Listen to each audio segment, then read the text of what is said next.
내용 말씀은 마태복음 28장입니다. 마태복음 28장. 부활하신 예수 그리스도입니다. 오늘 부활절입니다. 부활이라는 개념은 모든 종교에 다 있어요. 모든 종교라고 해야 되나?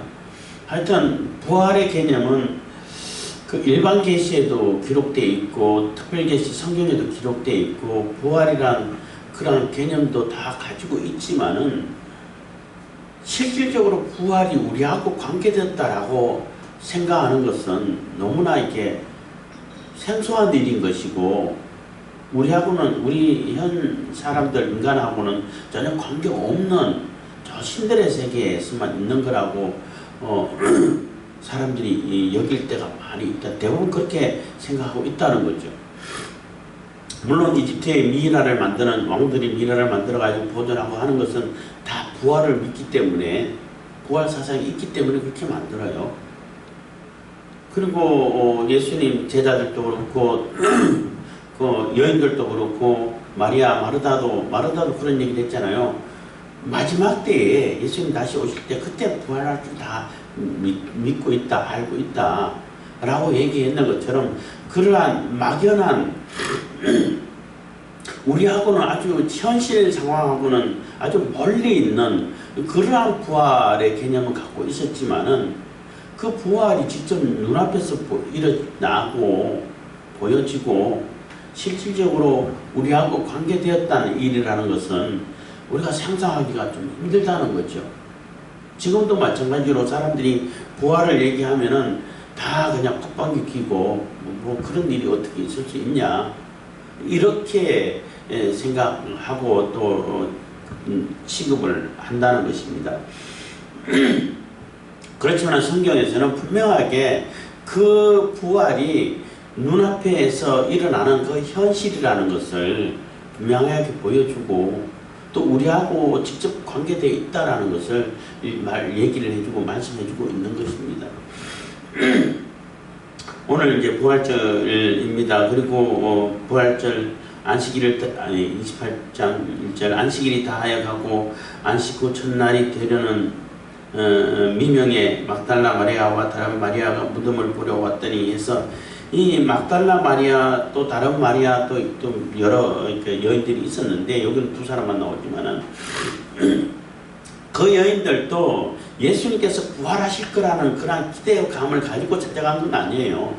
그 기대는 전혀 없어요. 단지 예수님께서 너무나 급하게 장사 지내신 바 됐기 때문에 뭐 안식일이 바로 몇 시간 전에 3시간 전에 돌아가셨기 때문에 막 급하게 돌돌돌 싸가지고 향품도 못 바르고 그냥 급하게 장례를 치렀기 때문에 장사를 지냈기 때문에 왜냐하면은 안식일 되기 전에 시체가 있으면 안 되니까 부정타니까 그래서 이 여인들은 너무나 아쉬운 거예요. 안식일 날 갈 수 없기 때문에 그래서 안식일을 기다렸다가 지나고 안식일 끝나고 이게 뭐 끝나면 저녁부터이기 때문에 저녁에는 또 어떻게 할 수가 없으니까 날이 밝아야 되니까 그래서 날이 밝아오는 그 새벽 미명에 바로 가가지고 이제 이렇게 그 향품을 발라드리고 그래서 어느 날 부활하실 때 예수님께서 부활하시면은 그때 뭐 언제가 될지 모르겠지만 만나겠다라는 그런 소망을 가지고 그러니까 지금 당장 일어나는 부활이 아니라 훗날 이 세상 끝날에 그때 부활하겠지. 그러니까 향품을 바르는 거예요. 조금이라도 부식이 안 되고 오래 육체가 오래 보존돼야 부활할 때 입을 육체가 있을 거 아니에요. 그래서 향품을 가지고 어떻게 지금이라도 뭐 빨리 발라드려야 되기 때문에 그리고 너무나 예수님을 사랑했고 예수님께서 우리에게 베풀어 주신 그러한 은혜들을 생각하고 또 그런 생각할 때는 그냥 넘어갈 수 없는 거죠. 그러니까 그 당시 여인들이라는 얘기는 뭐 예수님 당시 때도 똑같았어요. 그 전에도 마찬가지지만은 여인들은 그 숫자에도 안 들어가고 조금 요즘 얘기하면은 막 화낼 수도 있는데 재산 목록에 들어가 있어요. 그 아이들도 마찬가지고. 그래서 십계명에 그 우리 이게 개신교 기독교에서 쓰는 십계명하고 천주교에서 쓰는 십계명하고 그 전체적인 내용은 똑같지만은 그 계명 나누는 것이 달라요. 천주교에서는 1계명, 2계명, 1계명에 다 포함시켜 갖고 1계명으로 잡아버려. 그럼 10계명이라고 그랬는데 그 한 계명이 모자라잖아요. 그래서 내 이웃의 아내를 탐내지 말라, 내 이웃의 모든 것을 탐내지 말라, 이렇게 나눠놨어. 근데 그게 나눌 수 없는 게 그 당시 또 마찬가지로 예수님 당시 때까지도 그 내 이웃의 모든 것에 다 안에도 다 포함되어 있어요. 한 가지예요. 근데 그 어거지로 이렇게 거기 나눠놓고 1계명, 2계명을 그냥 2계명은 1계명의 부수적인 것으로 이렇게 취급해 놓은 것은 뭔가를 자꾸 만들잖아. 만들어야 되기 때문에 그렇게 해놓은 것이다. 뭐 이렇게 해석하는 사람들도 있는데 어쨌든 그래서 이 여인들이 그 얘기를 하려고 했구나. 그러니까 그런 취급을 받고 인격적인 대우를 못 받고 있는 그런 입장에 있던 여인들이 예수님은 그렇지 않았단 말이에요. 동등하게 인격적으로 다 대해줬어요. 그렇기 때문에 그 여인들이 예수님에 대해서 생각하고 있는 그 생각은 애틋한 마음은 뭐 남성들이 갖는 것보다 훨씬 더 애틋할 수 있고 더 그 사모하는 그 마음이 있고 그런 감정이 있을 수밖에 없죠. 왜냐하면 인간적으로 대해줬잖아. 다른 사람들은 인간적으로 대해주지 않는데 인간적으로 대해주고, 심지어는 막달라 마리아 같은 경우는 뭐 7 귀신이 들어가지고 완전히 미쳐서 돌아가고 있는, 그래서 아무도 돌아봐 주지 않고 아무도 그 상대도 하지 않으려고 하는 그러한 처지에 놓여 있었는데 예수님께서 귀신 다 쫓아내 주시고 또 감싸 주시고 또 뭐 그때는 공식적인 제자는 아니지만 그래도 제자로 받아주시고 이렇게 했기 때문에 그 여인들이 예수님을 생각하는 그 마음은 그 예수님 제자들이 예수님을 생각하는 그 마음보다도 훨씬 더 사모하고 애틋하고 그 아쉬움이 크다는 거죠. 예수님이 계속 계셨으면 얼마나 좋았을까 하는 그러한 아쉬운 마음이 너무나 컸기 때문에 향품이라도 준비해가지고 일제라도 이제 시간적으로는 이틀 안 되지만은 그래도 날수로는 사흘째이기 때문에 조금이라도 빨리 가서 향품을 발라드려야 그 육신이 온전히 보존될 것이다 라는 그러한 기대를 가지고 찾아간 거예요. 아침 일찍 찾아갔지만은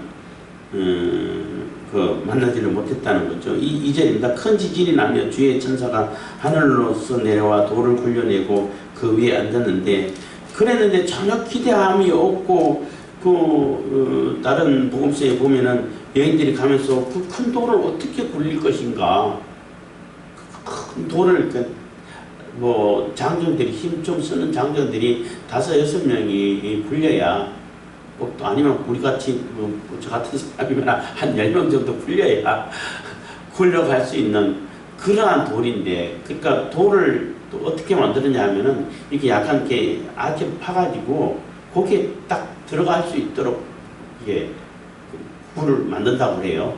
그래서 굴려갖고 그 문 앞을 막을 때는 그렇게 어렵지 않고 이렇게 굴리기만 하면 되는데, 거기서 이게 호흡이 빠졌기 때문에 다시 굴려내기는 너무나 많은 힘이 들겠죠. 그러니까 굴려서 그 문 앞을 막는 데는 뭐 그렇게 굴리기만 하면 되니까. 근데 그 홈이 빠져가지고 그 홈에서 굴려내는 거는 너무나 어렵다는 거예요. 그래서 더 많은 장정들이 힘을 합쳐야 겨우 굴려낼 수 있는 그러한 상태라는 거죠. 그렇기 때문에 여인들이 걱정을 할 수밖에 없는 거예요. 분명히 이거 향품을 발려야 되는데 돌을 훈련에 들어갈 수 있잖아요. 그래서 걱정하고 갔는데 이렇게 마태복음 뭐 그런 거 다 생략하고 어쨌든 갔는데 이미 돌이 굴려져 있고 그 무덤은 열려 있고 그게 천사들이 있었다는 것입니다.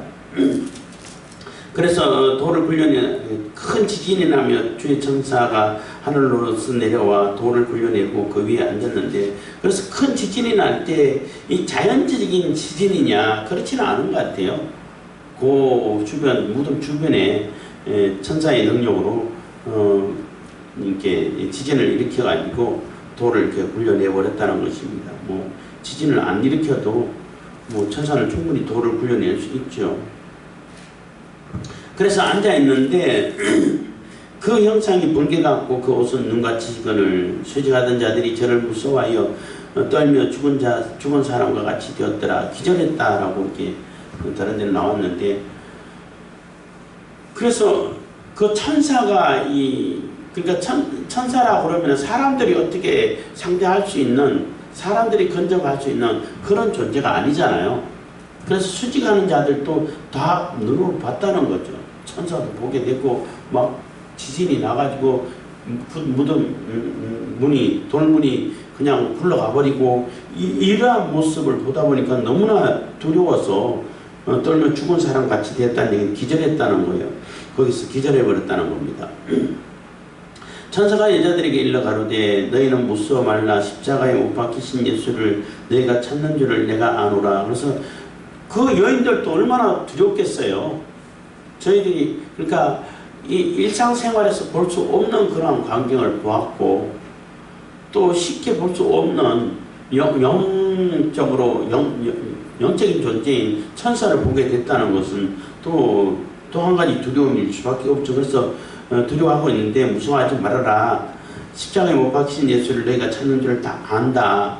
6절입니다. 그가 여기 계시지 않고 그의 말씀하시던 대로 살아나셨느니라. 와서 그의 누우셨던 것을 보라. 해서 부활하 예수님께서 말씀하시던 대로 계속 내가 죽었다가 3일 만에 다시 살아날 것이다.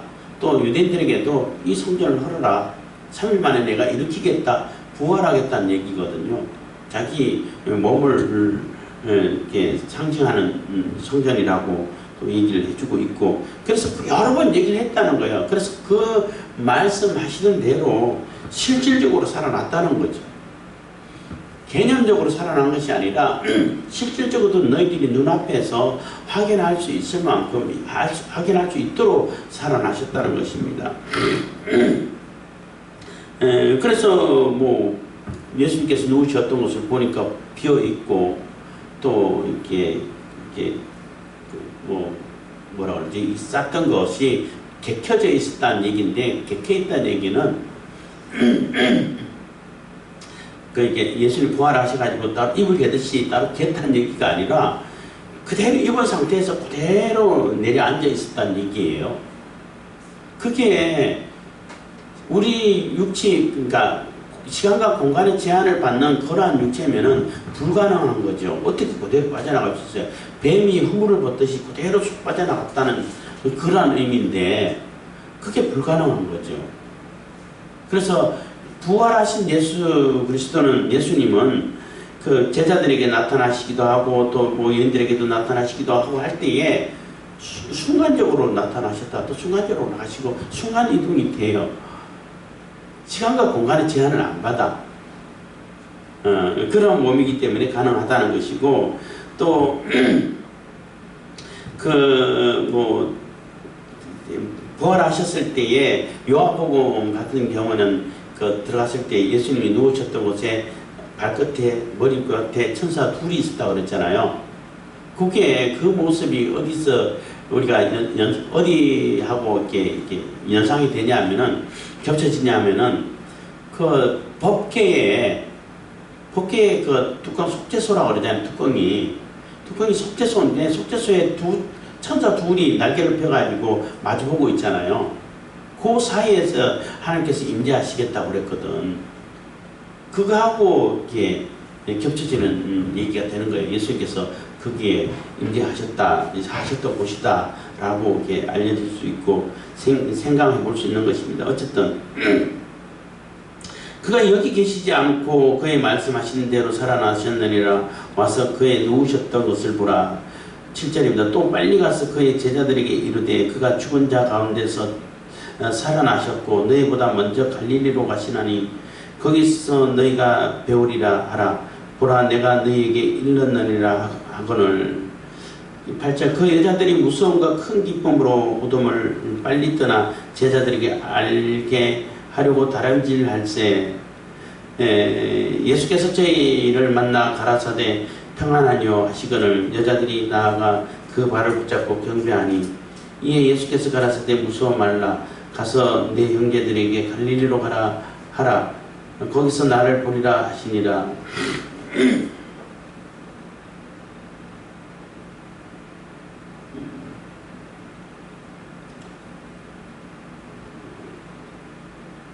예, 8절 그 여자들이 무서움과 큰 기쁨으로 무덤을 빨리 떠나 제자들에게 알게 하려고 다름질할세 이랬는데, 그래서 어쨌든 여인들이 천사들의 메시지를 받고 실질적으로 빈 무덤을 보고 예수님은 계시지 않고 이러한 상황을 보고 이 무서움과 이렇게 큰 기쁨으로 무덤을 빨리 떠나 제자들에게 알게 하려고 다름질할세 했는데, 그 제자들에게 가서 알렸잖아요. 알렸는데 아직까지도 이게 꿈인지 생신지 현실감이 안 느껴진다는 거예요.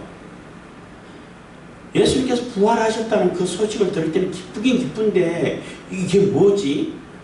하고 한편으로는 두려운 마음이 든다는 거예요. 내가 지금 이렇게 현실이 맞아 하는 그런 아직 현실감이 없다는 뜻이기도 해요. 그렇기 때문에 두려움과 기쁨을 가졌다는 것입니다. 그래서 뭐 이렇게 복음서를 다 종합해 보면은 막달라 마리아랑 그 여인들이 그 메시지를 듣고 예수님 제자들에게 찾아가가지고 메시지를 전하고, 그러면 베드로와 요한이 막 달려가 다람질 해가지고 그 예수님 무덤까지 가보고, 그리고 요한이 먼저 젊었으니까 도착했지만 안 들어가 보고 있다가 나중에 베드로가 왔을 때 들어가 보니까 비었으니까 참 희한하다, 무슨 일인가 하고 다시 돌아가고, 그리고 막달라 마리아는 거기에 앉아서 울고 있고, 그 여인들도 이제 가자 하고 다시 돌아가다가, 그러다가 예수님을 만났다는 거죠. 먼저 막달라 마리아에게 먼저 예수께서 만나셨고, 또 돌아가고 있는 여인들에게도 또 만났다는 것입니다. 그렇게 이제 우리가 그 상황을 이해할 수 있는 거죠.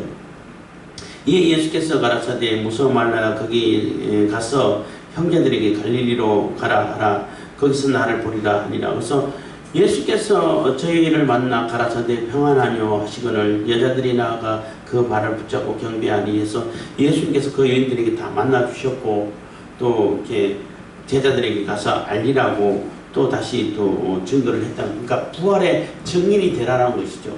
그래서 여인들이 막연하게 생각하고 있다가 전혀 그런 개념을 인식하지 못하고 우리 현실 상황하고 우리하고는 직접적이지 않고 저 멀리 있는, 우리하고 상관없는 그러한 부활인 줄 알았는데, 실질적으로 부활하셨고 부활하신 예수님을 또 만나가지고 다 대화도 하고 하셨기 때문에 이제는 이것을 부정할 수가 없다는 거예요. 이제는 부활의 증인으로 살아야 된다는 거죠. 그렇게 살아라고 또 명령을 하셨고, 그렇지만 이 세상에 예수님께서 재림하시기 전까지는 또 무수한 많은 그러한 또 왜곡된 일들이 많이 있게 된다는 거죠.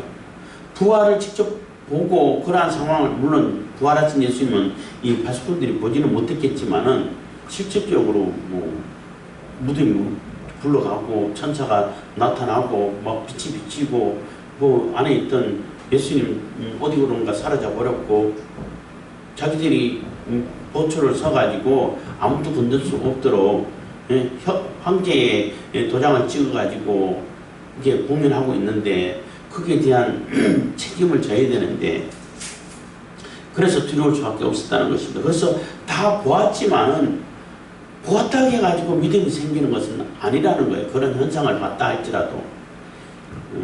11절입니다. 여자들이 갈새 파수꾼 몇이 성에 들어가 모든 된 일을 대제사장들에게 구하니 그들이 장로들과 함께 모여 의논하고 군병들에게 돈을 많이 주며 가로되 너희는 말하기를 그의 제자들이 밤에 와서 우리가 잘 때에 그를 도적질하여 갔다 하라. 그래서 그러한 일을 들었을 때에 이 대제사장들 했는데 그 당시는 대제사장들이에요. 2명이나 있어요.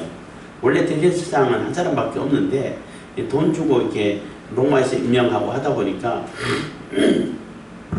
2사람이나 되고 했는데 그들에게 다 이렇게 보고를 했다는 거죠. 그러니까 그 보고를 들었을 때에 대제사장들도 예수가 메시아가 맞다. 그렇지만 빨리 없애야 돼 하고 처형을 했는데 실질적으로 부활했다 그러면은 더 이상 이제 부정할 수 없다 하고 이렇게 오히려 믿음을 가져야 되는 것이 정상이라고 생각되는데 그렇지 않다는 거예요. 오히려 그것을 은폐하고 무마시키고 그것을 거짓으로 돌려버린다는 거예요.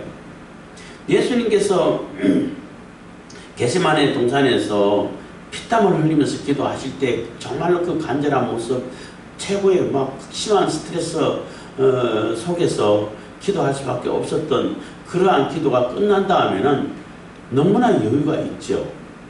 예수님은 십자가를 앞두고 있음에도 불구하고 그 조바심을 내고 막 급하고 막 아주 지금이 아니면 기회가 없어 해서 반드시 십자가 처형을 해야 돼 하고 그 안다라고 한 사람들은 대제사장들이고 유대인들이고 서기관들이고 또 반대로 또 빌라도도 너무나 조급한 거예요.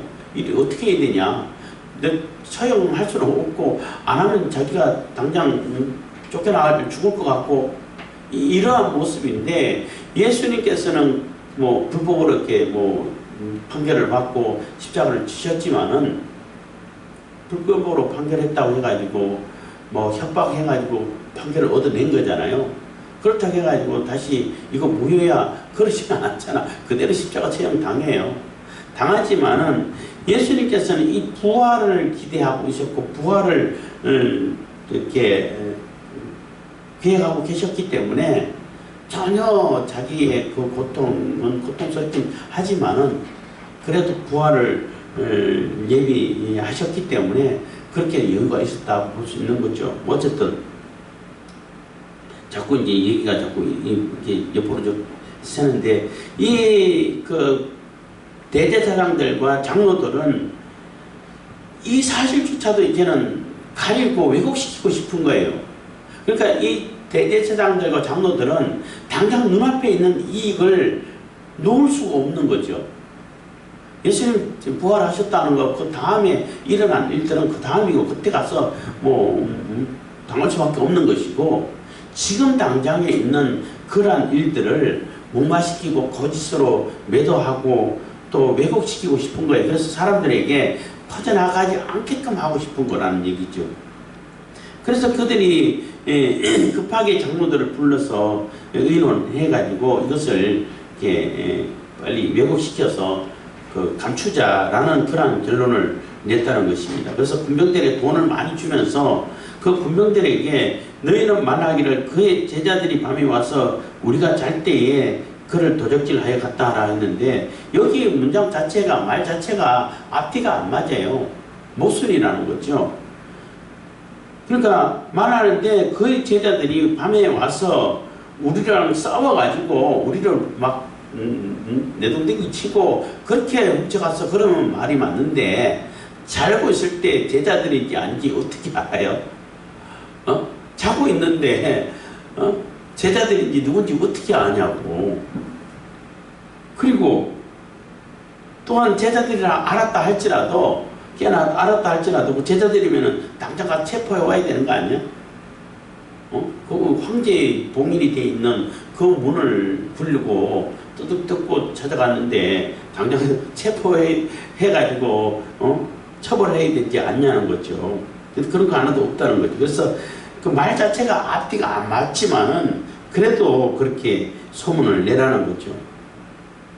14절 만일 이 말이 총독에게 들리면 우리가 권하여 너희로 근신되지 않게 하리라 하니 그래서 제자들이 훔쳐갔어 하면은 총독이 당연히 책임을 묻겠죠. 아니 군사들이 그것도 황제의 봉인이 지킨 물론 황제가 와서 직접 지키는 않았지만은 빌라도가 지켰겠지만은 그 봉인을 뜯어갔는데 황제의 권위를 무시한 것밖에 안 된단 말이에요. 그러면은 보초 선사한 사람들이 처형돼 그 책임을 지고 죽게 되는데 그렇게 하지 않게끔 그 대제사장들이 가가지고 잘 말해주겠다는 겁니다.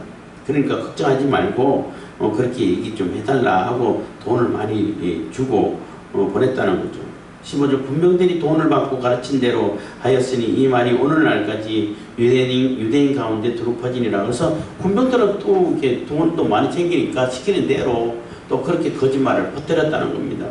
그래서 퍼뜨린 이 말이 마태가 지금 이제 기록하고 있는 마태가 이 성경을 이렇게 복음서를 쓰고 있는 그때까지도 많은 사람들이 그렇게 생각을 하고 있다는 거죠. 그렇게 생각하는 사람들이 있을 수밖에 없는 것은 부활하신 예수님은 아무나 다 만나질 않았어요. 믿음이 있고 예수님께서 택하셨고 제자들이고 쉽게 말하면 천국 백성들 하늘과 그 가운데 있는 자들 그 요한복음 표현 같으면은 하늘의 천국에 속한 그런 사람들에게만 보여졌어요. 보여져도 다른 사람들은 봐도 알아볼 수가 없어. 못 알아봐. 심지어는 제자들도 같이 엠마오로 가는 두 제자도 몰랐잖아요. 모르다가 예수님께서 축사하실 때 그때서야 깨달아 예수님이다 하고 깨달았는데 근데 예수님 또 사라져 버리셨는데 그래서 부활하신 그 예수님은 믿음의 형제들에게만 예수님과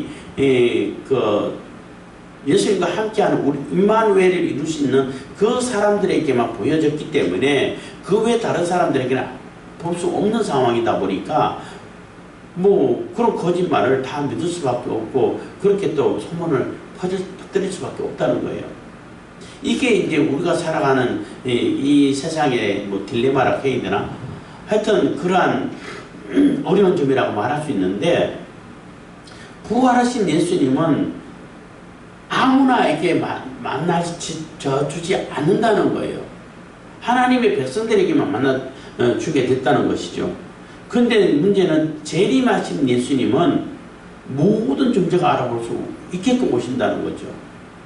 그래서 부활하신 예수님이 우리 믿는 자들에게만 나타나시고 믿는 자들에게만 이렇게 깨닫게 해주시고 하나님의 백성에게 구해주시고 또 거듭나고 또 회심하고 거듭난 자들에게 성령이 충만한 자들에게 함께 하시고 이러한 모습이다 보니까 세상 사람들은 저 사람들은 자기들 혼자 그냥 심취해가지고 그래서 우리하고 달라 그런 거 없어 이렇게 가능했는데 그래서 오늘날 이 세상이 돌아가고 있잖아요. 돌아가고 있지만은 또 핍박받고 또 예수님을 이렇게 종교장사 해가지고 자기의 탐욕으로 경건을 이익에 들어서 하는 사람들도 많고 천차만별의 많은 사람들이 있어요. 그렇기 때문에 우리가 복음을 전하고 설명을 하고 은혜를 입고 또 체험한 것을 또 간증하기도 하고 해가지고 많은 사람들이 복음이 진실이라는 것을 예수께서 부활하셨다는 것을 우리가 증인되어가지고 증거해야 되는 그러한 사명이 있고 설득해야 할 과정이 있지만은 재림하시는 예수님은 몰래 오시지 않아요. 우리나라에도 40명, 50명이 있고 전 세계적으로는 200명, 300명 있다고 그러는데 절대 우리가 모르는 상태에서 예수님께서 재림하지 않으신다는 거예요. 그 하나님의 그 영광을 가지고 천사들을 대동해서 많은 구원받은 성도들, 육체 부활을 입은 성도들을 다 데리고 같이 오기 때문에 그 영광을 그대로 가지고 오시기 때문에 그 영광의 위험 앞에 설 수 있는 존재는 없어요. 부활한 부활의 감격으로 구원의 감격을 입은 사람들은 너무나 감격스럽게 예수님을 맞이하러 가겠지만은 안 믿지 않고 부정하던 사람들도 너무나 두려움과 공포 속에서 예수님을 맞이할 수밖에 없다는 거죠. 그래서 재림하신 예수님은 누구나 다 알아볼 수 있도록 오시는 거예요. 모든 존재가 알아볼 수 있도록. 그래서 그런 거 있네 없네 맞네 안 맞네 이렇게 막 설명하는 사람들도 다 예수님 오시네 하고 다 알아보신다는 거예요. 알아본다는 거예요. 그렇게 오시게 된다는 것입니다. 그래서 어쨌든 간에 그러한 상황이기 때문에 지금은 부활하신 예수님을 만난 사람도 있고 만나지 않은 사람들은 그런 거 어딨어 하고 부정하는 사람들이 있고 하는 이 세상이 되어 있는 상황인데, 이 세상을 우리가 살아갈 때에 예수님께서는 부활하신 모습을 제자들에게 나타내 보여주시고 하나님 나라가 이미 임해가지고 이미 시작되었고 하나님 나라에 다 동참할 수 있는 길을 열어주셨고 그것이 실제 너희들하고 직접적인 관계에 있는 사건이라는 것을 예수님께서 부활하셔서 천년매가 되셔가지고 나타내 보여주셨단 말이에요.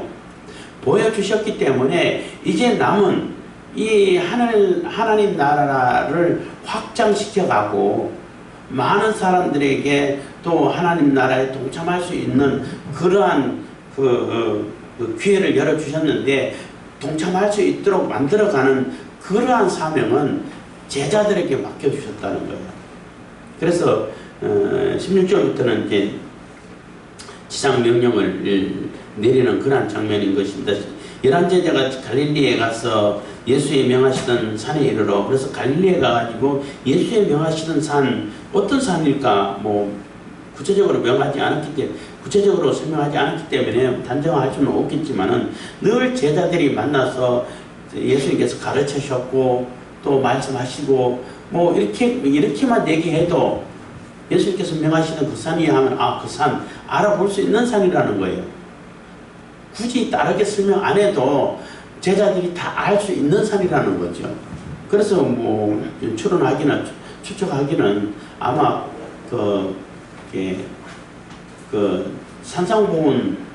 산상수훈이라고 하죠. 그것을 팔복의 말씀을 가르치셨던 그 산이 아닐까 이렇게 생각하기도 합니다. 어쨌든 이르러 예수를 배웠고 경배하는 오히려 의심하는 자도 있더라. 그래서 예수님을 배웠고 경배하고 예수님을 맞이한 부활하신 예수님을 감격해서 맞이하는 보고 있는 그런 자들 중에서는 아직 의심하는 자가 있다는 얘기는 이 현실감을 못 느끼는 자들이 있다는 거예요. 분명히 보고 있는데 예수님 맞는데 우리가 환상 보는 거 아니야? 이게 현실 맞아? 이렇게 의심하는 자들이 있다는 겁니다. 있었다는 거죠. 그만큼 현실감이, 그러니까 예수 그리스도가 부활하셨다는 것이 그만큼 우리가 직접적으로 우리하고 이렇게 피부로 느낄 만큼 받아들이기가 쉽지가 않다는 거죠. 우리하고 직접적인 연관된 일이라는 것을 이렇게 덥석 받아들이기가 그만큼 어려운 사건이라는 거죠. 부활 사건이라는 것은. 18절 예수께서 나와 일러 가라사대 하늘과 땅의 모든 것을 내게 주셨으니 그러므로 너희는 가서 모든 족속으로 제자를 삼아 아버지와 아들과 성령의 이름으로 세례를 주고 내가 너희에게 분부한 모든 것을 가르쳐 지키게 하라. 볼지어다 내가 세상 끝날까지 너희와 항상 함께 있으리라 하시니라. 그래서 볼지어다 내가 세상 끝날까지 너희와 항상 함께 있으리라, 이 얘기를 히브리 말로 하면은 임마누엘이에요. 그러니까 임마누엘을 이렇게 마태복음 시작하면서 족보가 끝나고 1장에서 임마누엘을 언급했잖아요. 끝나면서 다시 임마누엘을 언급하고 있는 것입니다. 그래서 하나님 예수 그리스도께서 성령으로 우리가 항상 세상 끝날까지 항상 함께 해주시겠다고 약속을 하신 것입니다. 그래서 약속하시면서 너희는 가서 많은 사람들에게 세례를 주고 또 가르치고 해서 제자를 삼아라는 것입니다. 그래서 너희는 가서 세례를 주고 가르쳐서 제자를 삼으라는 거예요. 그게 원문의 문장 순서가 그렇게 돼 있어요. 여기 우리는 번역 성경, 우리 한글 성경에서는 제자를 삼아가지고 저것도 세례를 주고 가르치고 하라는 얘기인데, 그게 아니라 너희는 가가지고 가르치고 세례를 주고 그리고 제자를 삼아라는 거예요. 예, 그런 순서가 되어 있어요. 어쨌든 간에 예수 그리스도의 제자로 만들어 주라는 거죠. 우리의 사명이라는 겁니다. 그래서 우리가 사명감을 가지고 복음을 전하고 많은 사람들에게 제자를 삼아서 또 그 예수 그리스도의 복음을 전할 수 있는 그러한 제자로 만들어주고, 물론 그런 과정에서는 가르침이 있어야 되고 세례를 주고 가르치고 해야 되는 거죠. 그리고 우리들도 마찬가지로 예수님께서 부활하신 것처럼 부활할 수 있는 존재라고, 부활해야 하는 존재라는 거예요. 그래서 이렇게 2분설, 3분설 그거 설명할 때 잠깐 얘기를 했습니다만은, 우리 인간은 부활 프로그램이 있어요. 우리도 다 부활해. 그러니까 믿는 자든 믿지 않는 자든 간에 다 부활한다고. 그런데 우리 믿는 자들은 생명의 부활로, 믿지 않는 자들은 심판의 부활로, 이렇게 부활의 성격이 다를 뿐인 것이지 부활을 한단 말이에요. 그렇기 때문에 영이 있고 혼이 있고 육체가 있지만은 영혼 육이 다 있어요. 그리고 그 역할도 달라. 물론 다 연관이 되어 있기 때문에, 영향을 주고 있기 때문에, 칼로 무 자르듯이 싹둑 잘라가지고 여기서 여기까지는 영이고 여기서 여기까지는 혼이고, 이것을 이렇게 단정지 말하기는 어렵다 말할지라도 분명히 구분은 돼요. 구분은 되지만은 영과 혼은 분리는 안 돼요. 그래서 이분설이 맞는 거예요. 논쟁할 때 자꾸 조금 합리적이지 못한 그런 부분들이 있긴 한데, 조금 사람들이 생각이 좀 짧아서 그러지 않을까 이런 생각합니다만은, 그래서 우리가 부활을 해야 되기 때문에 영만 이렇게 낙원에 가 있는 것이 아니라 영혼이 가 있는 거예요. 그래야 부활할 수 있는 거죠. 그 혼이 사라져버리고 소멸되어버리면은 부활 프로그램이 아무 의미가 없어져버린단 말이에요. 어쨌든 길게 얘기할 필요는 없고, 그래서 우리도 같이 부활할 수 있는 존재고 해야 되는 존재이기 때문에 하늘나라가 다 완성되기까지, 예수님께서 재림하시는 그날까지 우리는 열심히 가서 이 복음의 말씀을 전해야 되고 가르쳐야 되는 것입니다. 그래서 이 말씀을 받아들이고 예수 그리스도를 영접하는 자들에게 세례를 줘야 되는 것이고, 그러므로 말미암아서 예수 그리스도의 제자로 삼아가지고, 물론 처음에는 우리의 제자가 되겠지만 예수의 제자로 삼아서 하나님 나라를 확장해 가야 할 그러한 사명을 가졌다는 것입니다. 그래서 우리가 부활절을 맞이하고 부활절을 이렇게 보낼 때마다 이 부활이 멀리 있었고 옛날에 있었고 우리하고는 상관없는 그러한 일이 아니라는 거예요. 실질적으로 우리가 피부로 느낄 수 있는, 우리가 실질적으로 또 앞으로 부활해야 되는 그러한 상황이라는 거예요.